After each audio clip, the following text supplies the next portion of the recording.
to dear Memaw. Oh my gosh. So long. Morgan, has it been like 5,000 trillion years since we've been on here? Forever. If you guys even knew, we were fighting for our life with whatever these sicknesses that are going around is. We don't even live in the same state, and you can still hear it in my voice. I live in California, and Morgan lives in Florida, and we got the same exact cold flu thing going on. At the same time, too, which is crazy. Like, how did that happen? Right. Yeah, at the same time. But it is bad. That flu. I was so sick. I was out, and if you follow me on other social medias, you'll see that I just couldn't even post anything. It was tough. It was like your body was just... My husband got sick first, and he was like, it felt like I played in a football game. And then, like, I got the soreness. Your whole body was just like you ran a marathon or something. It was awful. It was awful. And if I could be straightforward, if I don't get this freaking snot from stopping rolling down my throat...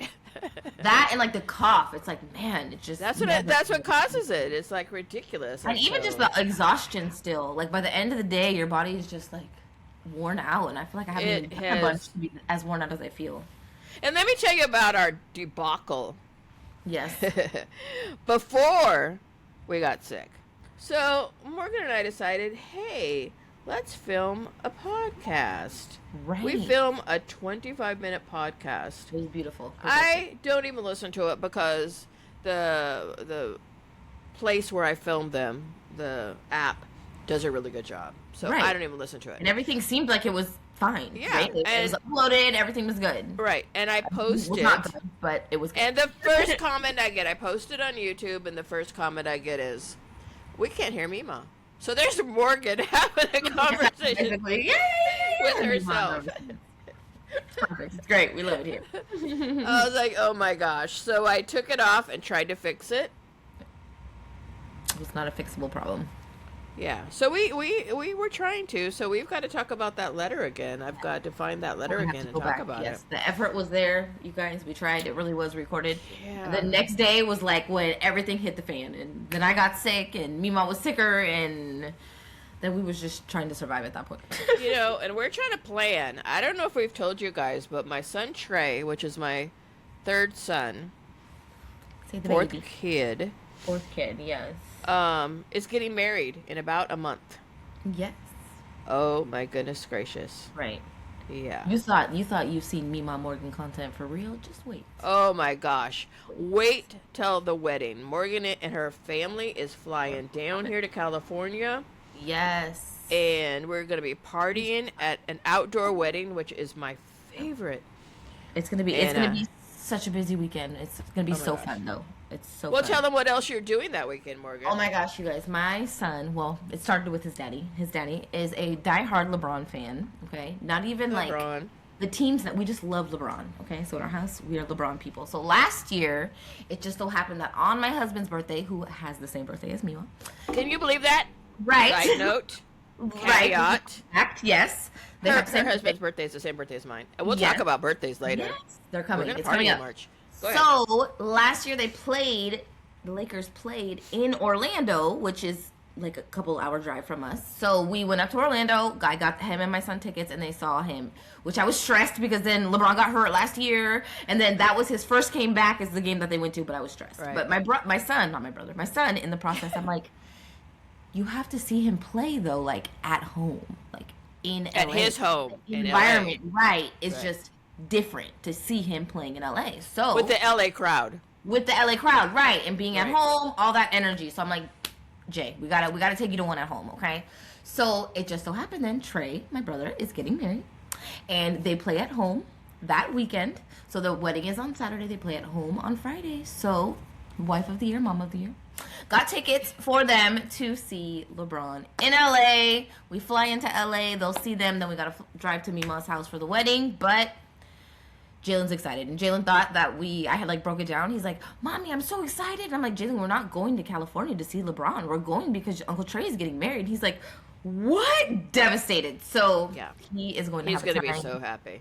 So and what a weekend for them, mind you. Yes. They're in Florida, so they're flying out of Florida into LAX, getting a hotel, going to the game, getting up really early the next morning because they have to drive to where I live, which is over 3 hours from where LAX is.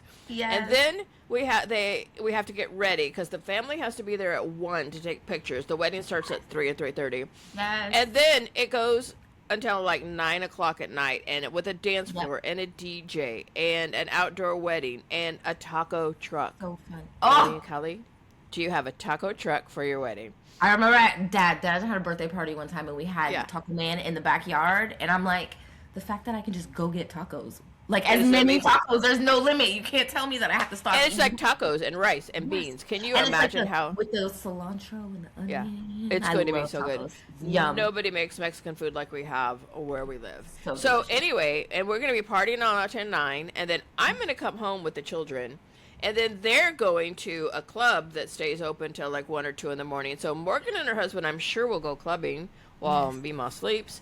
Right. And then they're getting up the next morning, visiting more family, and then heading back to the drive to LAX to fly to Florida. Yeah. It's going to be like what a blink, weekend. And the weekend is going to be over, but like the amount of pictures and memories that are going to be made. Oh my gosh. I'm so excited. I'm so excited to see all my nieces, all my brothers, my sister, everybody. I'm so excited. And Memaw.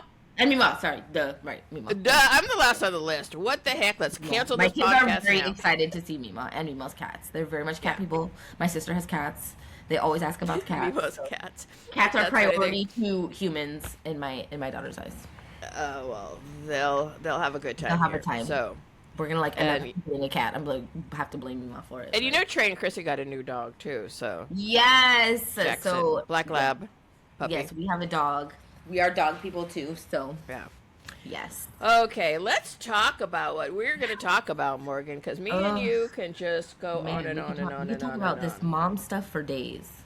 Well, you know, we kind of dealt with it for a little bit because we were talking about being sick, and being sick as a mom is not the business. How crazy is it that, like, I feel like as parents we still have to keep normalcy in our kids' lives. So like, even when we're sick, you still have to go to school. I still have to pack your lunch. I still have to pick you up from school. Right? You have to still function through whatever it is you're going through. That's just awful.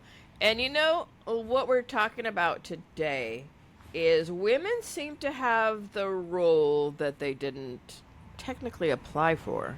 Right. Like, we're not talking about it in an angry way, just an honest way. Just an honest way. Yes, it's like the default parent without ever being designated the default parent. Right. And you don't think that's how it is until you have kids. You look at other people or you look at your family that has kids and you don't see it quite like it really is. No, but what's crazy is when you start talking about it, and I start talking to my girlfriends, we're in a group chat and we're like, bro, these kids are crazy. Everybody's dealing with it. Like, oh my gosh, our husbands leave their clothes on the floor. Oh my gosh, our husbands leave the toilet. Whatever the thing is, it's like universal. Okay, we are not alone in this battle. It is. Everybody's feeling it. Right. And what we're going to talk about first is the text I got from Morgan last night. Oh my gosh, you guys. Morgan, you want to explain why you were a little bit upset last night? Irritated, frustrated, whatever word you want to use. I was all. Go ahead, tell us about it. All of the above, you guys. I love to cook. You've seen me. If you're on Facebook, I've dropped some recipes. I've dropped some videos. I love to cook. But the mental of, bro, I have to think of breakfast, lunch, dinner 7 days a week. And then I have to cook the breakfast, lunch, and dinner 7 days a week. And then my kids want to complain, have the audacity when they have nothing to do with the breakfast, lunch, dinner 7 days a week. Man. And then if I don't want to cook, I have to come up with what we're getting. No, somebody help me. On Sundays, there are times, because I always do Sundays. I make my menu.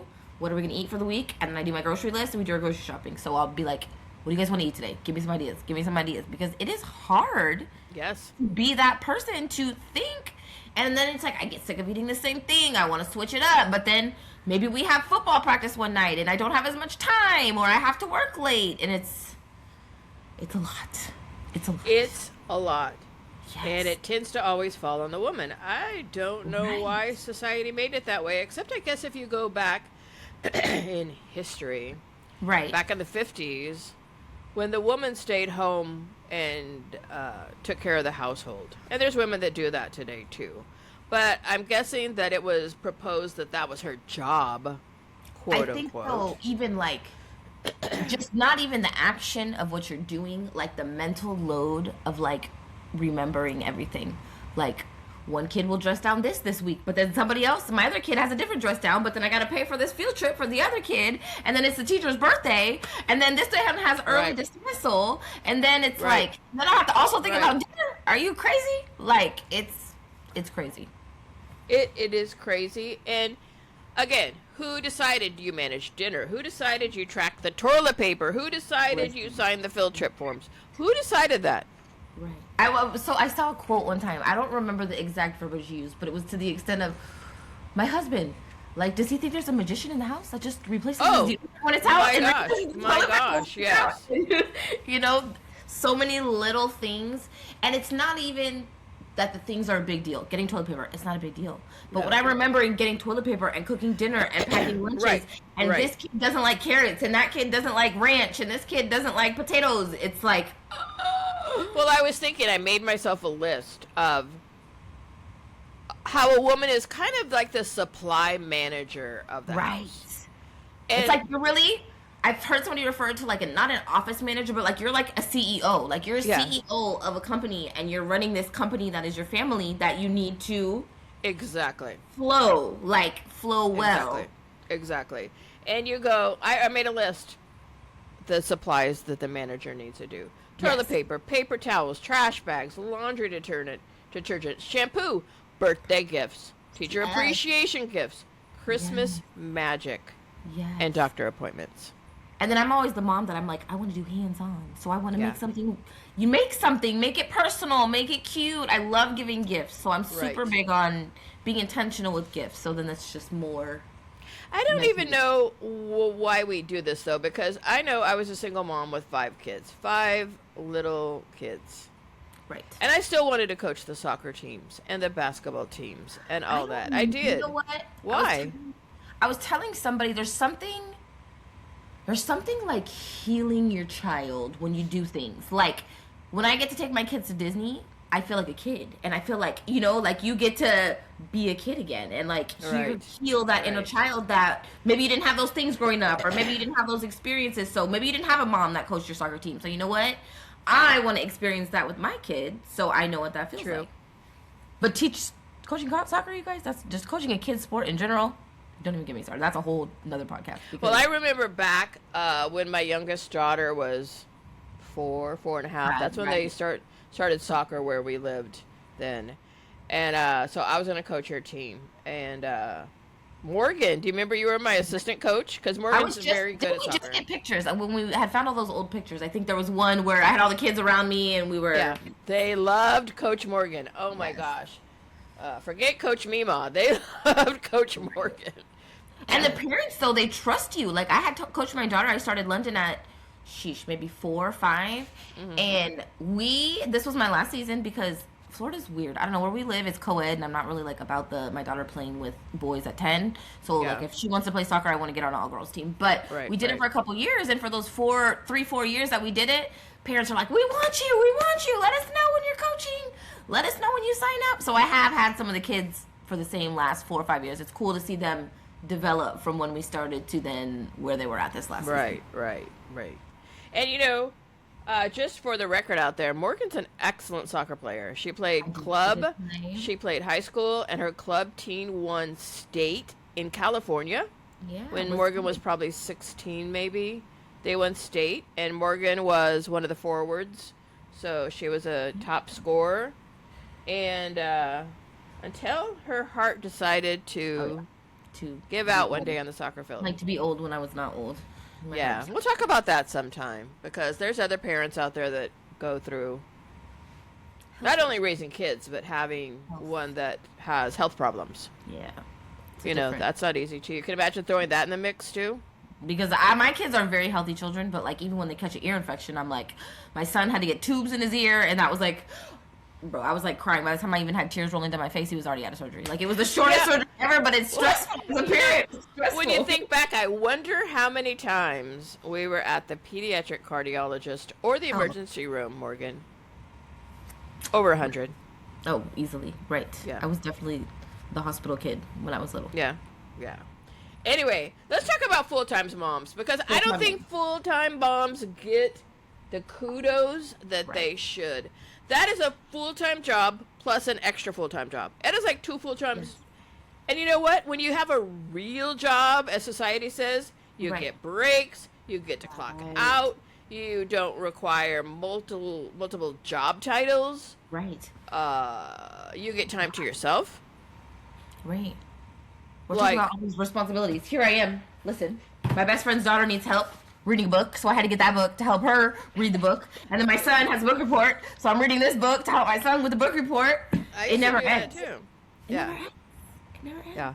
And then I would go into his room today. I'm like, "Did you read the chapter, Jalen?" He's like, "Yeah." I'm like, "What was it about?" I don't even remember. What was it about? And he starts doing it back to me, and I'm like, "Good, though. This is good. We're talking about it." Yeah, that's good. He knew it. He knew it. But yes, we clock out of our 9 to 5 to clock right into our 5 to 9. Like, exactly. So whether you are a stay-at-home mom full time, yes, or whether you work a full-time job and then come home, yes, as a mom, you in either scenario are doing 2 jobs, right? Because it never ends. Well, and I hate that. I hate that constant battle of stay-at-home mom is harder, working mom is. It's just hard. It's just being hard. mom is hard. It's not a competition of who has it harder. We don't need to compare it. We don't. Need to compare it. And if we're gonna say anybody has it hard, those single moms are like real life superheroes because they don't get a break. Because I always tell my best friend, like, you are a saint because this shit is hard. You guys, it's hard. It's so hard. It is. I remember those days, and I used to. Without help, you guys are angels, like literally. I remember telling the universe every day, just get me through today. One more day. Let's do it one day at a time. Yeah. And I would congratulate myself, no kidding, at the end of the day for making it through the day. Yep. Yeah. Those days were hard. No, those days were hard. Like you guys did a lot of activities, too. Like, I always joke around with my best friends. I'm always like, in the next lifetime, make me a dad. Make me a tree. Make me a dad. Make me some grass. A dog or a cat and being a mom, you guys, it's rewarding. Okay, it's rewarding. I don't hate being a mom. It is great. Amazing. I was just telling Memaw earlier today. I wanted to get coffee, and I go to my daughter, and I'm like, am I gonna be a bad mommy today and get coffee, or am I gonna be good and be healthy? She's like, Mommy, you're always a good mom. I'm like, so it's worth it. Getting paid with those little insights is worth more money than you could ever give me. But it's still stressful. It's still a lot. It's still. And speaking of that, Morgan did a video for me. She helps me with all my social media. And you know that I'm on Facebook. And Facebook is literally my living room. It is my home base. It is where I do everything. And so I want to throw that in right now because if you follow us on Facebook, you will see, and the Facebook is Memaw Talks. It's the same name on Instagram too, but Facebook is my living room. Not kidding. Yeah, we have a journaling club. We have a walking club. We have a reading club. Yeah. Morgan is starting to do cooking videos and give you recipes. And some where we show you my life. Like, I'm in my office right now in my house. So we show you, I went out the other night. I never go out. We show you that. Way more videos, way more pictures, way more text, way more interaction. If you really, really, really want to have all that fun stuff and never leave your house, I'm for that. Yeah. You got to follow us on Facebook. Yes. But so Morgan sent me a video the other day. Oh, you guys. From her car. You want to talk about that one, Morgan? Okay. PSA, bras are not for everybody. I don't care. I don't care if you're a woman. I don't care if you have the biggest boobs in the world. Bras are not for everybody. They're not comfortable. I hate bras. If I could not wear a bra every second of every day, I would not wear a bra every second of every day. Okay? I hate them. They're not comfortable. I had 2 bras this week that just were not for me. One, the thing popped out, and then I was getting poked all day long. It's just, they're not comfortable. So underwire sucks. Underwire sucks. It's uncomfortable. My husband knows. Who made underwire? You don't need to be lifted with underwire. The bra is coming off. My kids know it's coming off every time. I hate it. So I'm in car line with my kids. It was my first week back at school. Okay, I had all last week. I was at home. And you're talking about car line, meaning you're waiting for the other kids to get out of school. So I'm waiting car dismissal, picking up my kids. So this is my first week back. I'm exhausted because getting back into a routine is hard. So I'm in car line and I'm like, fuck this. Okay, I'm like, we're taking the bra off. I took it off. I sent a video to Memaw. I'm like, some days you just got to take it off in the car line. Like, that's just where we're at. My daughter gets in the car. She goes, Mommy, why is your bra on the back? And I'm like, Lemon, it was one of those days, okay? It was one of those days. So I want to hear from you guys in the comments section after you listen to this. How many of you have done that? In the car. Or team when you, right. Yeah. Even in the bathroom and shoving it in your purse. No. I've done it at work and shoved it in my purse. I don't know why. Like, some days, like right now, I have a sports bra on. You can't. It's comfy. It's not bothering me. But some days, I can have this same sports bra on, and I'm like, I feel like I'm suffocating. I don't know why. It's so awful some days. Like, then I get self-conscious. Like, am I getting too big? Is it because it's too tight? I need a bigger bra. And I'm like, just take it off. And then you're out there doing the walking club. It's stressful. Being a woman is a lot of work, you guys. That's what we're talking about today. This is crazy. Not to mention the emotional part of it. You're monitoring everybody's moods, from your significant other to these dang little children running around. Like, how am I keeping peace? Because Lola was arguing with Melanie. I'm telling you, she's arguing with her, and she's taking the toy Melanie wants, and Melanie's little, so she starts crying. And I'm supposed to break, and I'm supposed to not snap. I just want to yell, shut up! Like, so many times a day. Stop! Yeah.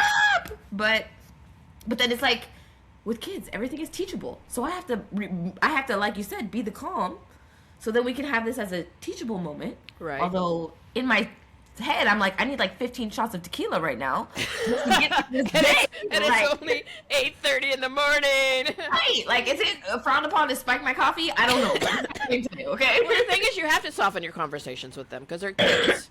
And their brain's not fully formed, and they do have the jealousy, and they need to know how to. Right. And you have to think, like, sometimes I hear people say, like, well, you should know how to do that, but did you teach them? They literally came into this world, and they don't know anything. We can't just assume because you're 8, and you should know how to put your shoes on, that you know how to put your shoes on. Okay, but have you sat with them and said, this is how you put your foot on, and this is how you loosen the laces, and this is how you tie it up?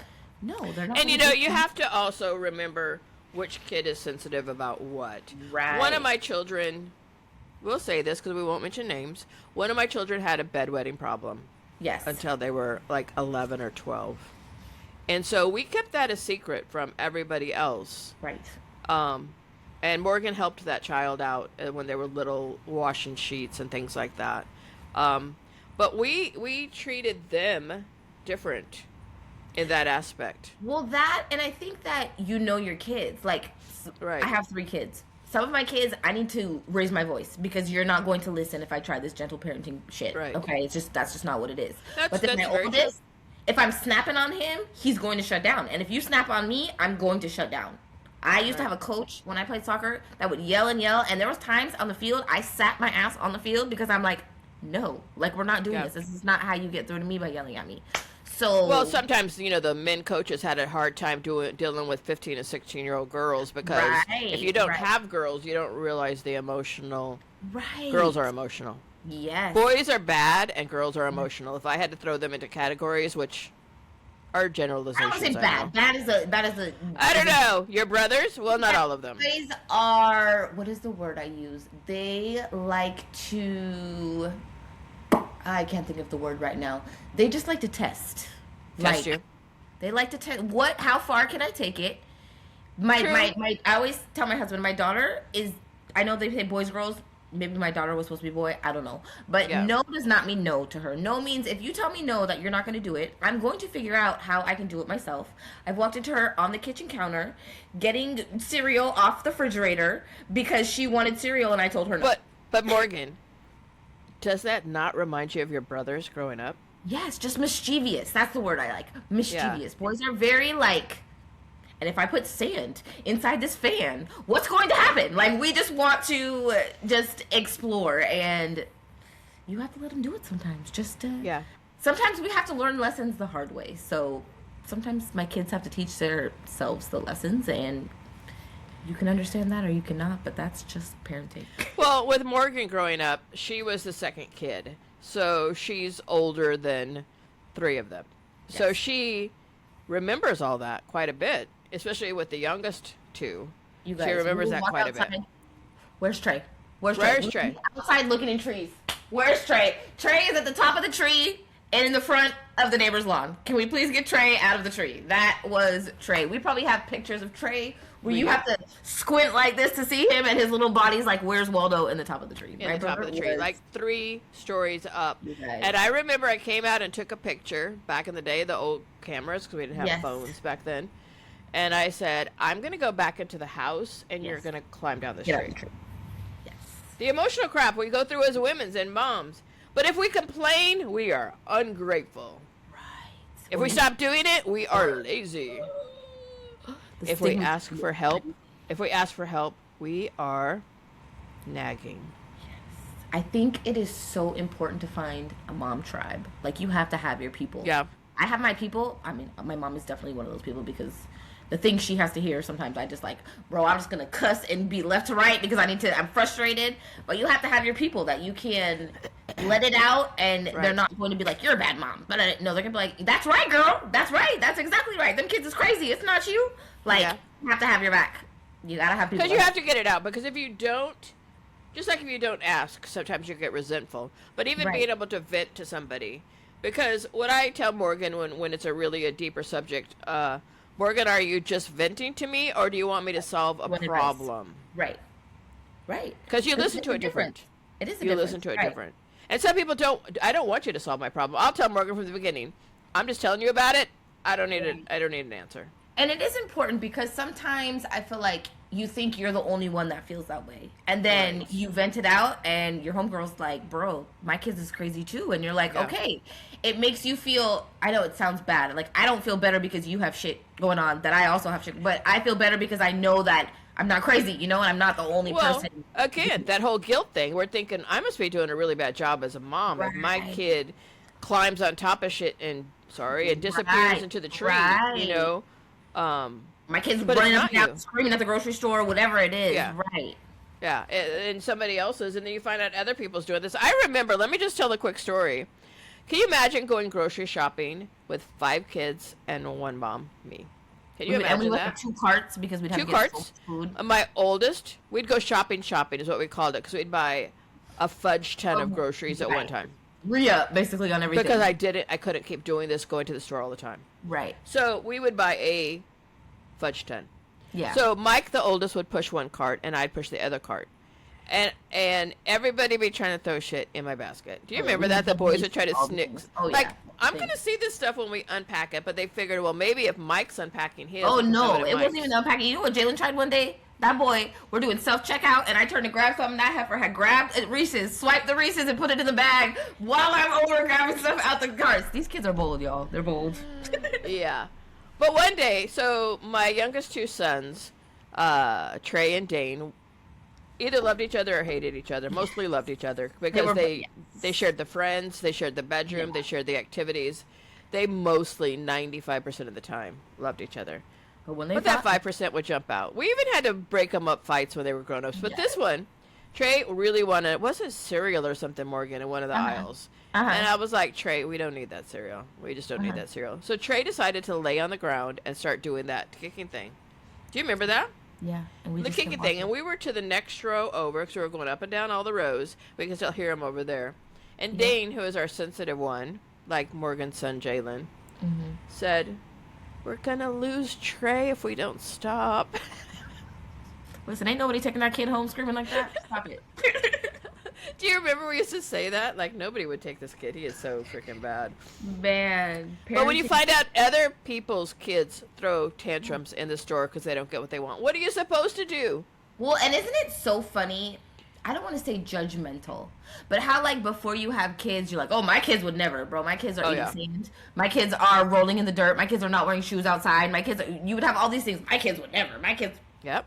Stop it. Yeah. Like, you don't have a clue. So I want to ask the universal question, Morgan. What would happen if women just stopped doing all this? Please. I always joke all the time, like, if something happened to me, I don't even know, like, my kids, like, who would know what kid eats what and what kid doesn't like this, and this kid doesn't like this because it's squishy, and they don't like this because it's the texture and it's crazy. Like, Yeah. we With could the write whole- diaries of our kids that we would have to Yeah. leave. So if something ever happened to us, people could still know our kids the way we know our kids. Yeah, nobody knows the kids like the moms. Yeah. And I'm not saying all the time. My oldest son is a stay-at-home dad. Who works part-time while his daughter's in school. Mm-hmm. But he knows the kid. He knows his daughter. But majority don't. And it's not, I don't want to say it's not their fault. It's just, I know personally, as just a human in general, then even worse as a mom, I am like the worst micromanager, and I want to be in control of everything.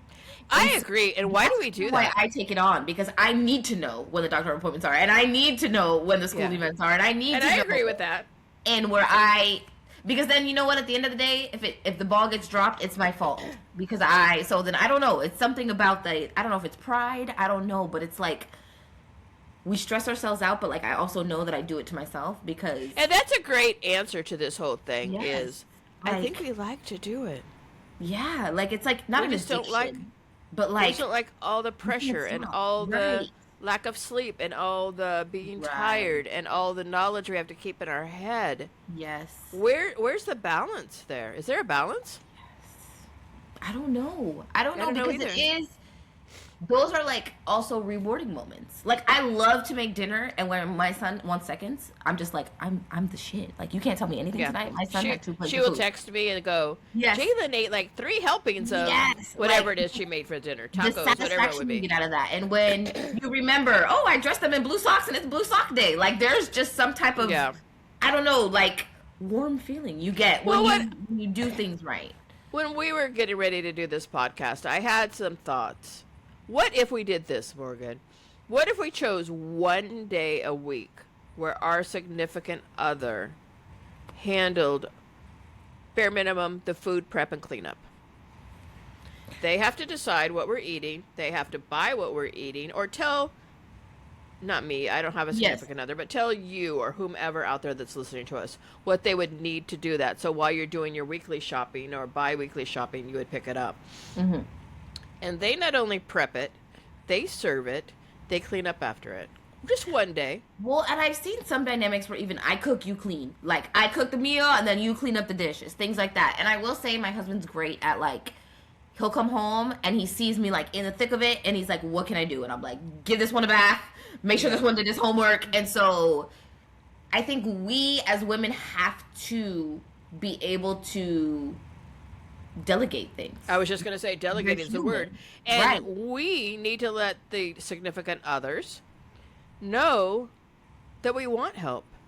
And we have to allow our significant others to do things on their time. So, like, if I say I want the trash taken out, and if it's not taken out in 5 minutes, but it's taken out by lunchtime, let him take it out by lunchtime. Yeah. It's not the world does not end because it's not taken out in the 5 One minutes. thing I noticed with that, Morgan, is as I got older is trying to calm down on that. People aren't going to do it the way you do it. Nobody. Right.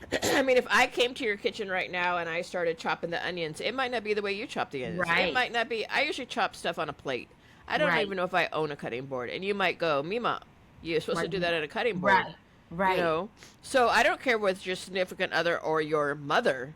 Right. You're probably not going to agree with how they do it. Right. But that's okay. But exactly. Because somebody doesn't do something the way you do something doesn't mean it's wrong. It's just And I see complaints that people will go, oh, I see on TikTok all the time.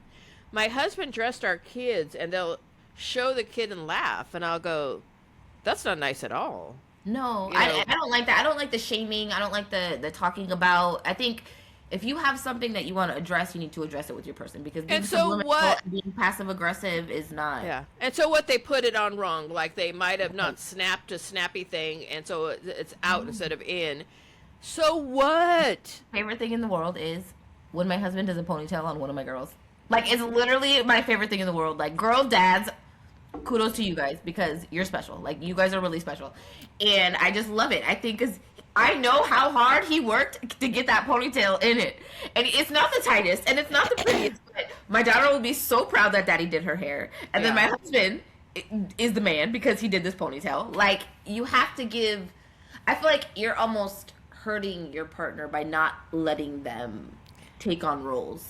Exactly. And that's what I want to end with is the feeling you get inside from being able to do these things as a parent, give it to the significant other to feel that too. Quit keeping that feeling. It is rewarding to watch them do these things too. My husband coaches my son's football team. And I tell you, I am emotional. I would cry at everything. My husband would be like, get it together. But I would cry at everything. I just cry. I'm a crier. And it melts my heart every time to just see my husband coaching my son, coaching these kids, like it's so awesome. And he gets so much enjoyment out of it. It's like, it fills my cup to see him filling his cup. So it is, you have to let them, you have to give them that chance. Yeah. And just like you, there may be things they want to help with and things they don't want to help with. We have things like we say, oh my gosh, I don't like when I have to do that. Like Morgan hates putting her hands in dishwater. No. I don't like soggy food. Since she was a little kid, she can't stand it. So she might, I don't know, I'm just saying, she might just throw everything into a dishwasher because she can't stand doing it that way. Facts. So her husband may want to hand wash them all. Right. But guess what? Either way, the dishes is getting clean. Exactly. So that's, at the end of the day, that's all that matters, is whatever the end result is happening, as long as the end result is happening, that's what's most important. So we need to ask for the help. We need to do all these things we talked about. And being a woman today is flippin' ass hard. And you guys, we weren't built for this. We were not created to work 40 hours plus hours a week and then be a mom full time. So ask for the help. Like, it does not make you weak. I think the more you do it, the easier it gets. So start. And not even just the spouse or the significant other. Ask the older kids. You guys used to help a lot because I couldn't do it by myself. Oh, my older daughter, it goes my son, and then I have a daughter, and then I have another daughter. My oldest daughter, her favorite thing is to help. So, like, when my youngest says, I want some cereal, I'll get it, mommy. She'll go in there. Again, like I said, she'll climb her butt on the counter, but we let it happen. She climbs on the counter. She'll get the bowl. She'll get down the cereal. She'll pour it. She'll get the milk. And she feels good, too. It's like, I love that feeling of, like Memaw said, that feeling you feel, you want your people to feel those feels, too. So we're going to have to end this, or me and Morgan could talk about this all the time. But I want to tell you guys again, please follow us on other social medias. If you're hearing this on Spotify or Apple or one of those, Amazon, you really should watch us on YouTube. Not just for the fact that you get to watch us. Yes. But so good. We have so many other videos uploaded there. Yes. So if you're just listening on Amazon, all you have is the podcasts. That's all you have. And I have a TikTok Memaw. I've been doing that for a long time. There's thousands of videos there. But again, our home base, our living room, my house is Facebook. Memaw Talks. Okay? Yes. We have a new challenge, our walking challenge this week. We have a walking challenge. And we're discussing the February book that we read at the end of next week. Yep. We have a journaling night where we journal together with Memaw. Yes. Morgan's going to do a cooking recipe. She just started because she is the bomb.com on cooking. Yes. You really should. Chicken noodle soup is there. We got some of the little immunity shots there. So definitely go check both of us do that. Both of us do the immunity shots. We both have a juicer. The juicers, yes. And I do that. And we do them almost identical, which is quite funny because we never talked about it beforehand. We just go, oh, I put in this. And she'll go, oh, I put in that same thing. Gosh. I've never made them before, but the ones that I've been doing have cayenne pepper and whoo! I feel like I could breathe fire. I think you probably put too much in it, Morgan. I probably do, but Matt, it's supposed to be good for you. That's what I told one of my friends at work that was sick. I'm like, what do you need? What can I help you with? And she's like, bring me one of your ginger shots. And so I brought her a shot, and we took it at work in the morning. We were like, I'm like, but your sinuses are cleared. You can breathe. You can't tell me you can't breathe. What did she say about the taste? She said it wasn't that bad. She's like, it's not too bad. You just gotta. It's not a big shot. So your bottles are the same size as mine. Orange juice. I do orange, lemon. I don't know how to say it. Turmeric. Is it turmeric? I guess. Turmeric. Ginger, cayenne pepper, and then cayenne pepper. Yes. So I throw an apple in mine just to make it sweeten it up. And I like the flavor of lime. Sometimes you can do a little more orange or a little more lemon, so it's not so cayenne peppery. And you can do less cayenne pepper, but it's good. It's good for you, and it's really good for you. We try to do it every day. I would just suggest not always doing it on an empty stomach. You probably should have something in your stomach because all that lemon is a little bit tough, and the cayenne pepper that Morgan throws in. Yeah. But we are so glad that you joined us today. We're glad we're back. We're glad that I made it through without coughing. You saw I had to drink coffee a couple times. My voice sounds really bad, but we made it through. We survived. So we are back, baby. We are back. So thanks for joining me and Morgan, and we're glad you're here. Yep. Memaw out. Morgan out.